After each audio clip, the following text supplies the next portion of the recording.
ఆంధ్రప్రదేశ్ మాజీ ముఖ్యమంత్రి వైఎస్ జగన్మోహన్ రెడ్డిని రాజుగారు ఒక కొత్త తరహాలో వెంటాడబోతున్నారు అంటూ ఒక వార్త ఇప్పుడు సోషల్ మీడియా వేదికగా చక్కర్లు కొడుతున్న నేపథ్యంలో అసలు ఆ రాజుగారు ఎవరు, ఎందుకు జగన్మోహన్ రెడ్డి గారిని వెంటాడాలనుకుంటున్నారు, ఏ తరహాలో వెంటాడబోతున్నారు అనే అంశాల గురించి మనం విశ్లేషణ చేసుకునేటువంటి ప్రయత్నం చేద్దాం. ప్రస్తుతం మనతో పాటు ఉన్నారు ప్రముఖ సీనియర్ జర్నలిస్ట్, ప్రముఖ రాజకీయ విశ్లేషకులు సిఎస్ రావు గారు. సార్తో మాట్లాడదాం. సార్ నమస్తే. సార్ నమస్తే. జగన్మోహన్ రెడ్డిని రాజుగారు ఒక కొత్త తరహాలో వేటాడబోతున్నారు అంటూ ఒక వార్త సోషల్ మీడియాలో చక్కర్లు కొడుతుంది. ఇంతకీ జగన్మోహన్ రెడ్డిని వేటాడబోతున్న ఆ రాజుగారు ఎవరు, ఏ తరహాలో వేటాడబోతున్నారు అంటే ఏం చెప్తారు? సో కొత్తగా అందరికీ చెప్పాల్సిన అవసరం లేదు. ఆయన జగన్మోహన్ రెడ్డిని వేటాడుతున్నటువంటి ఒకే ఒక రాజు రఘురామకృష్ణరాజు. ఆయన వేటాడినట్టు జగన్మోహన్ రెడ్డిని మరొకళ్ళు ఎవరు వేటాడలా. ప్రధాన ప్రతిపక్షంగా ఉన్నటువంటి చంద్రబాబు నాయుడు కూడా ఆ తరహాలో వేటాడలా. ఈయన సరే ఆయన ప్రతిపక్ష నేత కాబట్టి ప్రతిపక్ష నేతగా ఆయన కార్యక్రమంలో ఆయన ద్వారా ఆయన చేశారు. బట్ రఘురామకృష్ణరాజు వైఎస్ఆర్ కాంగ్రెస్ పార్టీలో ఎంపీగా గెలిచి ఆయన రచ్చబండ అనేటువంటి కార్యక్రమం ద్వారా ఏ విధంగా వేటాడాడు జగన్మోహన్ రెడ్డిని అనేది మనం అందరం చూసాం. దానికి ప్రతిగా జగన్మోహన్ రెడ్డి కూడా ఏ విధంగా కక్ష తీర్చుకున్నాడు అనేది మనం చూసాం. అధికారాన్ని ఉపయోగించుకుని ఆయన ముఖ్యమంత్రిగా ఉన్నప్పుడు రఘురామకృష్ణరాజుని ఏపీసీఐడి పోలీసులు సునీల్ చేత అరెస్ట్ చేయించి నిబంధనలకు విరుద్ధంగా ఆయన మీద థర్డ్ డిగ్రీ ప్రయోగించి ఆయన్ని కొడుతూ ఉంటే ఆయన్ని లైవ్లో చూపించారు అనేది, మొబైల్ ద్వారా వీడియో కాల్ చూపించారు అనేది అప్పట్లో రఘురామకృష్ణరాజు చేసినటువంటి ఆరోపణ. ఆ మేరకు అప్పట్లో లోక్సభ స్పీకర్గా ఉన్నటువంటి ఓం ప్రకాష్కి కూడా ఆయన కంప్లైంట్ చేశారు. కంప్లైంట్ చేసి విచారణకు కూడా కోరాడు ఆయన. కానీ జగన్మోహన్ రెడ్డి అధికారంలో ఉన్నాడు, నరేంద్ర మోడీ తోటి మంచి సంబంధాలు కలిగి ఉన్నాడు కాబట్టి దాని మీద విచారణ ముందుకు కదలలేదు.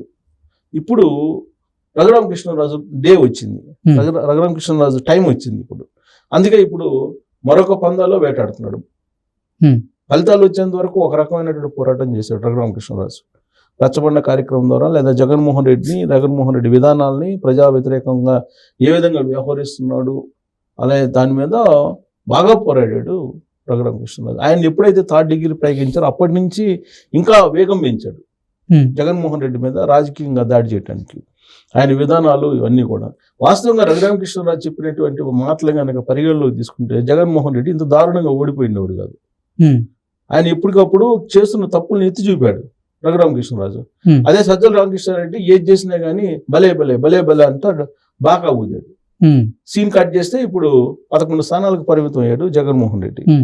అదే రఘురామకృష్ణరాజు మాట్లాడినట్టయితే ఖచ్చితంగా ఎంతో కొంత అట్లీస్ట్ 11 కాకపోయినా కొంత గౌరవప్రదంగా స్థానాలు ఉండేవి.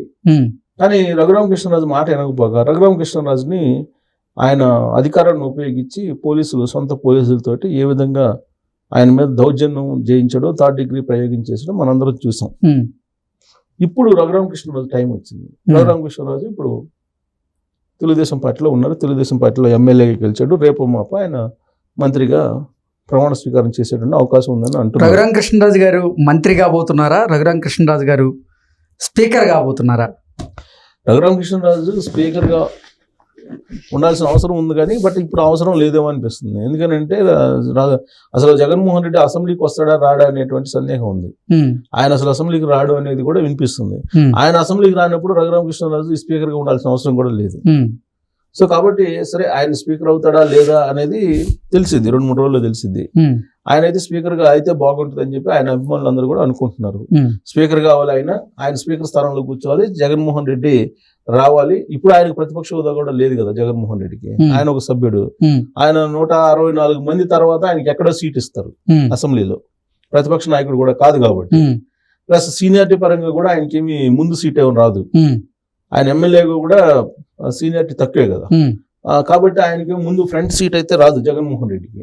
ఆయన్ని కూడా వెనకబడేసి వెనక సీట్లో ఉంటారు. సో అలా ఖచ్చితంగా అది రూల్స్, అదేమో కక్ష సాధింపు ఇది కాదు. రూల్ ప్రకారమే ఆయనకి వెనక సీట్ వస్తుంది, ముందు సీట్ ఎవరు రాదు.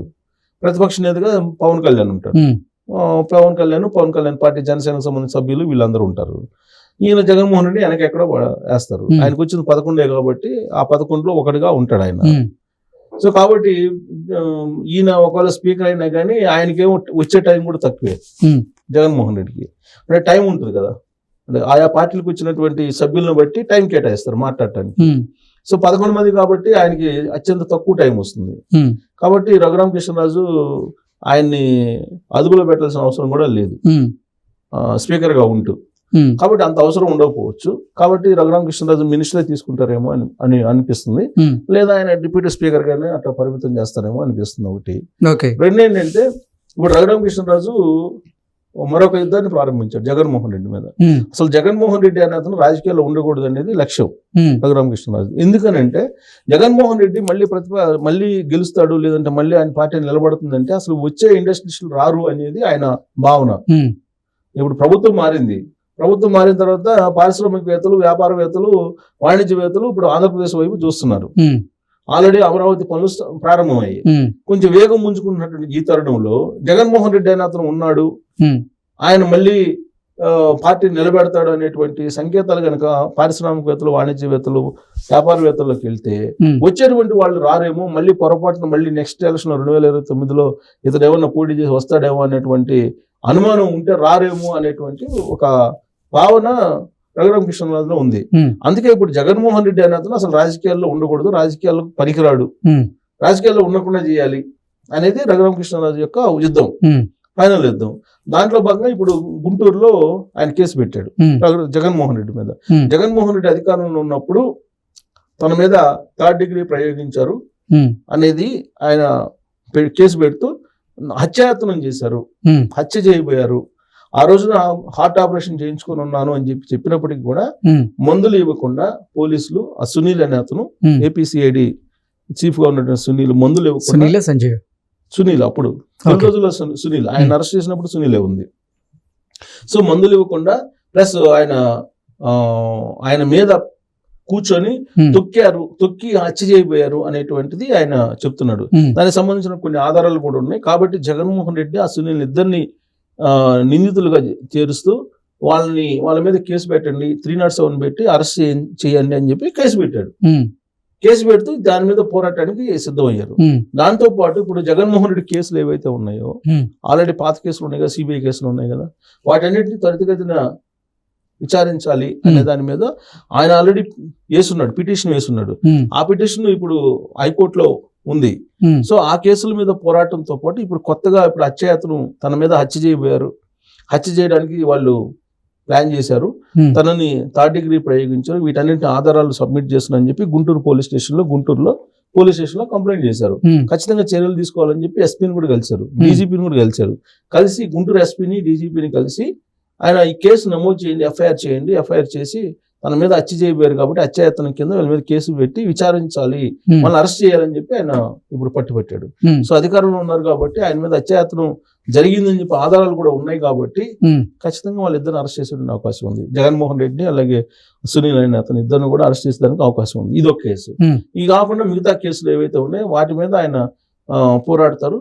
ప్లస్ ఆడ బాబాయి murder case, Vivekananda Reddy murder case సంబంధించి కూడా ఆయన ఇంకా కేసు పోరాడే అవకాశం ఉంది. అదే ఆయన చెప్పారు, చాలా క్లియర్ గా చెప్పాడు, న్యాయస్థానాల్లో నేను వదిలిపెట్టను, ఖచ్చితంగా న్యాయ పోరాటం చేస్తాను, అలాగే ప్రజా పోరాటంలో ప్రజాక్షేత్రంలో గెలిచాం కాబట్టి న్యాయ పోరాటంలో కూడా గెలుస్తాము, జగన్మోహన్ రెడ్డిని మళ్ళీ రాజకీయాల్లోకి రాకుండా చేయటమే తన లక్ష్యం అని చెప్పి ఆయన తన పోరాటాన్ని స్టార్ట్ చేసిన వల్ల. సో ఆ పోరాటంలో ఆయన విజయం సాధిస్తారా లేదనేది చూడాలి. Okay sir, thank you so much.